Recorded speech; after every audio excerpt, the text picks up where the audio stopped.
Okay, you ready now? Yeah. All right. Hey guys, thanks for joining me. I'm here with Christian Ostrander, and we talked a couple weeks ago, and we were out fishing the Delta. You were just on your way to Table Rock Lake. Yep. 7th place. Yeah, not bad. Not bad. 200 boats. I'd be happy with that. I know Yeah. you wanted to win, but you know. I'm stoked off that. I'm way better than I thought I was going to do. Pretty pumped up. Yeah, and you made a nice check. Absolutely. And a lot of people would like to be in your position right now. Yeah, you know what? I practiced real hard. We got out there and super cold conditions during practice. I'm talking like 23, 24 degrees. I put my head down. I used $100 of hand warmers and fished around, man. I didn't, I had some cool bites going in practice, but I thought it was going to be really hard to catch a limit every day, and I ran around. I burnt a ton of gas fishing docks, and I treated it similar to the Motherlode Lakes. It's set up just like the Motherlode Lakes, clear water, but I fished it like the Delta and running and gunning big time. Lakes, we kind of hunker down in an area, whatnot, but I fished it like the Delta, run and gun, and my goal was every day not to fish the same water twice. I was fishing a dock pattern. I was throwing the swim baits on the bluffs in the morning. I'd catch maybe 1 or 2 fish, and they were big ones, and then I'd run docks all throughout the day. And I picked a certain area of the lake, and I just ran as many docks in that area, and then the next day I'd go up the lake and run as many docks as I could, and the next day I'd go further up the lake, run as many docks as I could. So that's what I did. It was cool, and the bite was still tough. I was catching 6 keepers a day, 7 keepers a day, so it was quite the experience. Yeah, and for like you said, a lot of people would like to be in your position. 200 guys fishing that tournament. I know at least 197 of them would love to be in your position. Yeah. Let's talk about the whole deal. Guys are thinking, man, that's cool. You're Yeah. running across the United States. It was over 1,000 miles each way. Oh right? yeah, it was a long drive. 2-day. 2-day driving each way. I took forever. I'm a slow poke, man. I was towing the boat not very fast. Took me about 3.5 days. 3.5 days each day, each way. Yeah. Okay. Coming home, I flew, but and yeah. just for you guys, Christian's running it. He's got a nice Sprinter van. It is a Sprinter, right? Yep. He's got it all set up for living in, for fishing out of. You're trailering your boat back there. You're driving, 10 hours a day? Yeah, I was trying to do 12 hours, 10 or 12 hours a day, driving back 3.5 days. You got 4 days of pre-fishing, 2 days of tournament fishing, and then you fish for that 3rd day. That's the money day. So you've had 4, 5, 6, 7 days of fishing, 1 day in between. You were there for 8 days. Yes, I was there a while, so. So let's talk about this. I know you love Chipotle, and not a whole lot going on when you're driving through, New Mexico, places like that. Are you eating on the road? Are you stopping at restaurants? You know what? Sometimes I'm healthy and sometimes I'm not. Ate whatever. If there was food I ate a lot of Subway, and I hate Subway right now because I ate Subway so much. I absolutely hate Subway. But it's dependable. You can Yeah, find one on it the ain't road. like terrible. It ain't like no Taco Bell or something. So you kind of, you could make it however you want to make it. When I'm around here fishing around a lot, I eat a lot of salads and stuff. I'm a meat eater. People think I'm some vegetarian. No, I ain't no vegetarian, man. Come on now. You make it how it is. But, we all go through our times where we don't eat well. And traveling back and forth there, let's say tournament practice, dumping rain, freezing cold. It's hard to be prepared when stuff like that's going on. Me and my buddy Casey, we'd go every night. We go get a burger. We'd go get whatever the heck. Not healthy. You weren't cooking in your No, van hell no. or- We're yeah. drinking milkshakes. We don't give a dang. We got to focus on this tournament. You're staying at the lake. Yeah. In your van. Christian's not, staying in the hills out there. Yeah. No, we got my buddy rented a trailer, so you know what, man, we had places we could shower and whatnot, so it was just fun. We roughed it for sure, but I'm going to tell you what, it was cold. And were a lot of the guys from the tournament in the heck campground? no, we're the only Yeah. ones there. Everyone else, high roller, Right. probably got Airbnbs and stuff they could stay at, and that's cool. And we do that sometimes, but this time just me and my buddy Casey. He's good luck. He fishes as a co, and we go out there and we try to figure him out. So. And that's the other thing. A lot of guys, Christian goes up there, he's a one-man show. They're not helping you. They don't assign you a guy to put your boat in the water and tie it up for you Exactly. and wash it. Yeah, you're doing your thing. Absolutely. So you're fishing 8 hours a day. Oh, more than that. 10, 11, yeah. You got gear to take care of. You got boat cleanup. Absolutely. You got gas. You've got charging batteries. You're probably, when you're fishing 8 or 10 hours a day, you're probably working 12 hours a day. Exactly. You're exhausted. Then you have to find a place to eat. Exactly. So that's a problem. And you could all plan this good, but we didn't plan it so good. And sometimes we do. It worked out for you. Yeah, worked out, but things were just a little messy with all the rain. I'm talking freezing cold. I'm talking raining all night. Then you get up and your boat cover's frozen. Everything's frozen. You're 19 frozen. degrees? Yeah, there was one day it was like 20 freaking degrees. So things are cold. It's hard to function, especially me. I don't like that. I'm a 100-degree weather guy. You got to be geared up big time. So that was rough, but you know what? I went with a mindset to do very good. I wasn't there to fiddle faddle around. Even day one of the tournament, I went in with it with a zero expectation kind of deal. I didn't plan on catching a fish my first couple spots. You start doing that, your mindset goes, you could get negative really, really quick doing that, especially on a lake like that. So I kept my expectations low, but knowing I could go catch some fish. And first day, right off the bat, didn't plan on catching nothing, but knew I could get a swim bait bite or two. Right off the bat, caught like a 3.5 on a glide bait, then a 2 3/4 on a glide bait, and then bam, I'm in the money. Okay, I got 2 good fish. Ran around 3 more hours so on the swim bait, nothing.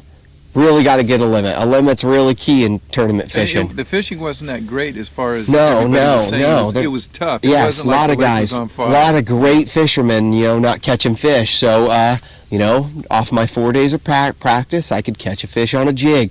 I'm a jig fisherman. We've won tons of money up at Don Pedro Maloney's throwing a big old jig. And I had that same setup going up at that lake. And I'd throw that jig around the trees. I'd throw that jig around the docks. And I started catching keepers. I started catching 2.5, so I was getting real excited, and I love doing that. So I got a little too excited the first day. I had 13 pounds. I kind of, was too excited early. I mean, I felt like I could have caught a couple more key fish, but I had my 13 pounds, and I went chucking. Christian, I don't want to interrupt you, but that 13 pounds that first day, you were like 28th, 28th out of 220 boats, so not bad, but I felt like I could have done a whole lot better. I was excited with my 13 pounds, so then I went chucking the swim bait the rest of the day. Thought I could get another bite on it, and it could be bigger. It seemed like later in the day, the bigger ones were eating it, but that wasn't the case. I threw it for like 4.5 hours that last day, that last couple hours of the day, and nothing happened. So forget that. The second day, I just went swim bait fishing in the morning, then I went jigging the rest of the day. I didn't catch a fish in the morning the second day. Then I went throwing my jig, as many docks. I'd catch a fish every 2 hours. Okay, and then later in the day, that jig bite got better. And, boom, caught a 3.5. Boom, caught another 3.5. So that was really cool. But yeah, just, it's all mental mindset, what you're going to do. So if you put yourself in a negative mood, you're telling yourself you ain't going to catch them, well, that ain't good. And I've done that more tournaments than you could ever imagine, cussing and just feeling like I wasn't going to catch them. Just running around, drinking Red Bulls, and processing what you think could happen, and hopefully it happens. That's all, tournament fishing is. But you did have like 15 pounds the second day? Second day was good, man. I had like 15 3/4. I had a big one die on me, so that kind of sucked. I caught that fish out about 65 foot of water. So that fish was on the bottom in 65, and you know what? Fish like that come up sometimes, and there's nothing you could really do about it. I tried to keep it alive. So yeah, that was huge for me. Jumped to like 9th place. Third day going out, didn't catch nothing. Before you go on, for you guys that don't know how they work that, the 200 guys fish for the first 2 days, and was it the top 10? The top 25 for the third day. Top so 25 yeah, for yes. the third day. So that got Christian into Bam. the third day. Boom. In 9th place. Yes. And then you were able to jump up a little bit from there. Yes, I was the only Western guy that made the top 25. So I was already guaranteed 10 grand. So you know what? And I already knew I was going to cash a check. So the third day, I went into it without a breeze. Didn't care if I even caught a fish. So you know what? I didn't catch nothing. It was noon. I didn't have nothing in the box. I had 2 small fish. Noon came around. Nothing. Nothing was happening, no matter what. And I already hit 30 docks that day. So you know what? I started having to throw that jig way back in them docks. I'm talking, if I wasn't throwing it over all the dock poles, I wasn't catching them. I caught 3 really key fish right at the end of the day, last 30 minutes. And only if I knew to do that the first, second, or third day.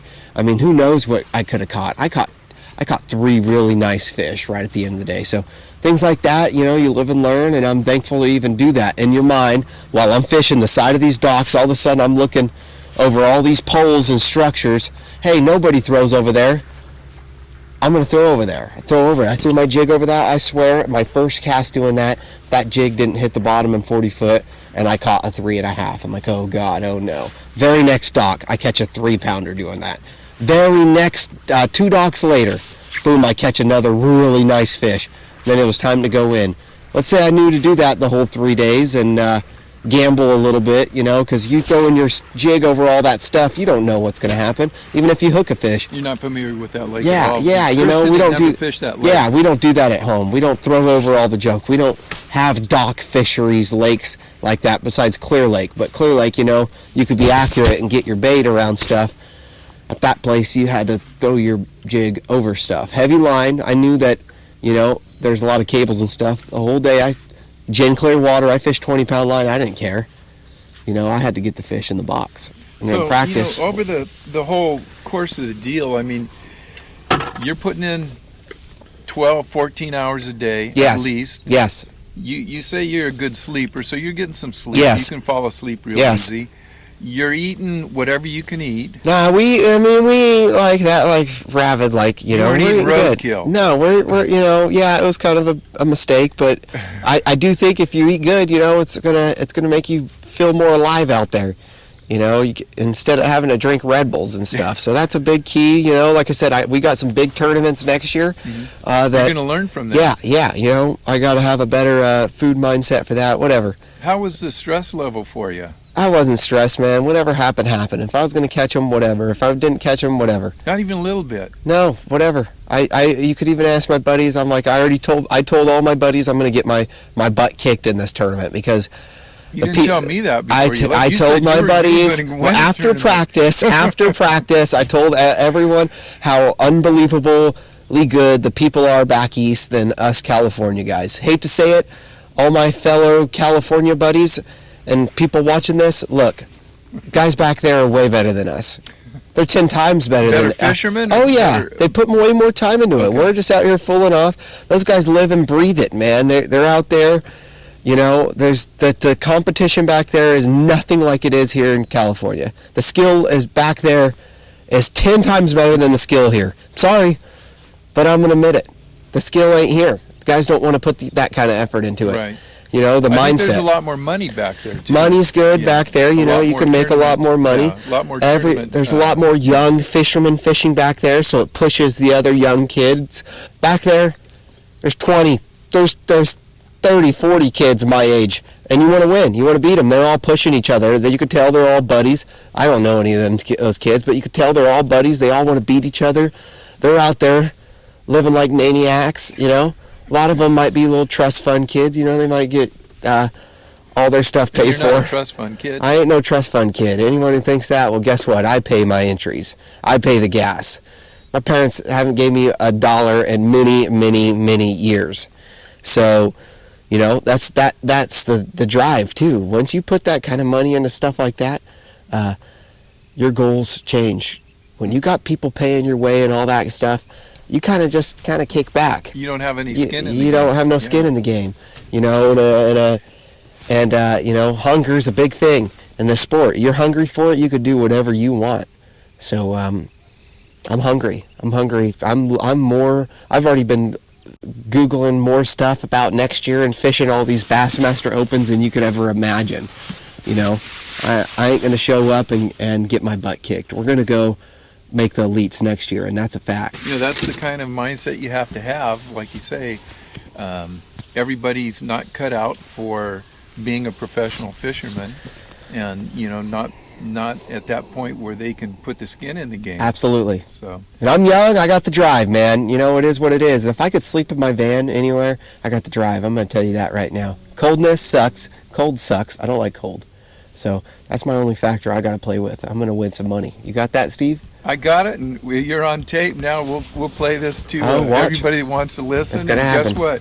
When you win that first big open, you got a spot right where you're sitting. Awesome. You know, I'll be back. It's not a lounge chair or anything. You know, it's an old aluminum boat. But I love this boat. Boat's fine. We'll talk about your first big win. Cool. Awesome. Christian, Hey, Steve. Thanks man, for filming all this. Appreciate it. Congratulations, man. 7th place, Yeah, guys. not bad, man. I'm happy with Christian it. at the dock. Give him a thumbs up. Very lucky. I got lucky, no doubt. So. All right. Let's see if we can't go out and catch a few of those fish. You can show me how you're catching these off the dock, maybe some tubers here or something. Whatever. Let's do it. All right, we'll see you guys.